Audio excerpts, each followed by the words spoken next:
What's up, YouTube? Skater Bill B3 here to talk to you guys about Glider Beast. In my opinion, why it's still a really good deck, and I feel it's actually a really good choice right now in the meta because Priority is gone. The Priority did not hurt the deck at all, unless you're running Test Tiger. But in my opinion, Test Tiger is too slow now, and really not that good of a card, especially because people are now remaining triple effect VR. But you got stuff to stop that effect failure. It depends on how you have your deck build. In my personal opinion, I would not be running Test Tiger. Now, the reason why I say Glider Beast is a really good deck right now because you could run like 10 up to 10 cards that stop effects, and this I'm going to get into that right now and tell you guys what I mean. Obviously, triple effect failure. This card is way too good now, because how Priority's gone, and this card's way too good. Stopping that Rescue Rabbit. See, that's the problem with Glider Beast. They had a really tough time against the Under Rabbit. It was not a bad matchup, but they had a really hard time winning unless Rescue Rabbit, the Under Rabbit opened up with the Tour Guide and Rescue Rabbit. And obviously, they're gonna win. Because you're gonna have a hard time winning. They're really gonna win because they have a higher percentage of winning. Now, they can't do that OP play because you got the effect failure to stop that Rescue Rabbit. And especially because effect failure was like sort of dead against Dino Rabbit, now it's not. And the effect failure just stops a lot now. So it helps you if you're not going first, if you don't have the setup plays. And it gives you a chance to fight back when you're going second. Next, Chariot. It depends how you want to run this. I like two. You can run 2 to 3, but personally, I would run 2. Because it's too slow of a card because you have to have face-up glide, but you're running a lot of other stuff.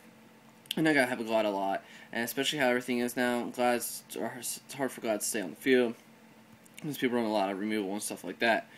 Chariot is still a good card, but it's only your negation effects, but it destroys the monster and it's a counter, so they can't. The only way they're going to stop it if they have the Solid Judgment or 7 tools, or to get rid of the glide. And it's one of your negations, because this whole game now is all about effects, and you run so much stuff that's up in effects. Gives you a chance for glides to pick your opponent apart, especially if you're running triple Phoenix Chain. This card is even going to be better now. This card is just ridiculous, and especially how it's like glides, because your opponent cannot attack. It lets your glide live. It lets you go into Estidari, or it lets you go to Gazaris, or even go Heracleanus. Makes you give you nice beat sticks to get rid of their monsters so they have no way to stop your attack or nothing. Phoenix Chain is way so good, especially stopping effects and everything like that. It's pretty much your mini War Chariot, stuff like that. Next, and not least, Forbidden Chalice. I went in 1. I'll be running 2. I actually mained this card in glides. My opponent had 200 life. He had an Alias on the field. I actually kept this in, knowing it only stops the shadows. But what I did was I summoned Lucari, attack, played that, and I had game. Easy as that, and the guy was pissed. Because I was like, I don't care. So it helps glides a lot, gives them that nice boost, or you have the lance. So I only run 2 lance right now, and you get a 3rd one. So pretty much, you can make your glide get a boost, get over monsters, or Estidari, Gazaris.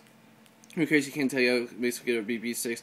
2, you're pretty much then run 5 cards to give your Glide Beast to give your monsters like 400 boost, 2 of them, or 800 your opponent losing attack, stuff like that. Especially people maining, actually some people main Snowmater and siding Snowmater. Let's try to get over that. So like guys have a lot of stuff negating effects. I'm not talking over some cards like hand traps and stuff. I forgot these. I showed effect failures, but this is other hand traps. Gores. People are not ready for that in Glider Beast. A lot of people are not because they run a lot of back row. My personal opinion, with triple MST and heavy storm around, Gores is going to be pretty live in Glider Beast, and a lot of people just attack recklessly against glides because a lot of lower scores than glides. This card won me so many games because they were not ready for it and stuff like that. Gores is just a really nice card, and it becomes a beat stick for glides. Next, Maxi. I used to be against this, but then I started to realize, wait, no, Maxi is really good. Maxi is still going to be a good card. knowing their party's going, because they heavy storm you, you don't have that effect there, they're still gonna go fucking off, and Maxx C will stop that. So, and if you draw on your glides, you can just go Essadari or something like that. and if you're running, and they're forcing you to waste stuff with Heracleus, you can disc it as a he's be dead, or if you have Heracleus and they make you waste everything in one card left, they start going off, you might see just draw stuff back, and yeah. And you can field your hand again. And Maxx C can give you some outs that glides need to help them out win. So Maxx C is really good. Next, Electric Forest. This card is really amazing against Chaos Dragons, because it gives Chaos Dragons run a lot of beat sticks. What I did the one game, I took his monster, sent my glide, I just drew, attack, went Morel, cleared his field, and got rid of his big monster.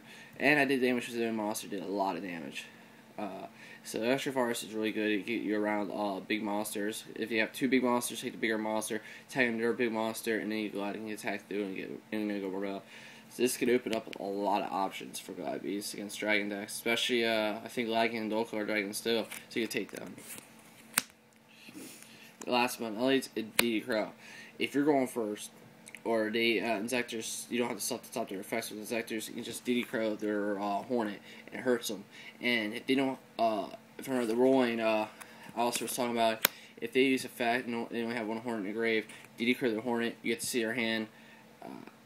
No, you get to see their hand if they don't have the Hornet in hand, and for any of the Inzektors they have to attach to the Inzektor that they had on the field that used the effect. So you can pretty much become a dust shoot, against in their hand if they don't have a Hornet in the hand. And DD Crow it helps a lot against certain decks.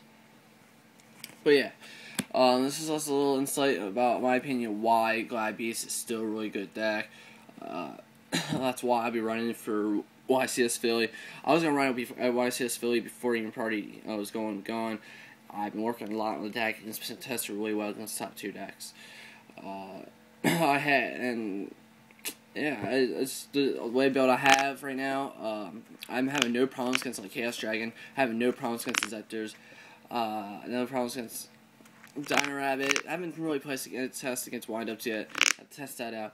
And my worst matchup right now so far would be Hero Beat. It was always a bad matchup. Every format. Those heroes is just really, because Miracle Future hurts me a lot, because they can just top that Miracle Future and like, oh fuck, or because I was playing my friend, he had double Miracle Future on warning his first one, he had the second one, and I was like, really?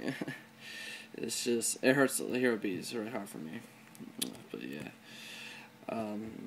I got you guys know how well do well at locals tomorrow, because I know I was told they're doing a locals tournament after the sneak peek, so I'll let you guys know how well I do, because I know I'll be playing at good locals that run a lot of the meta decks. So, let you guys know. Peace, you two.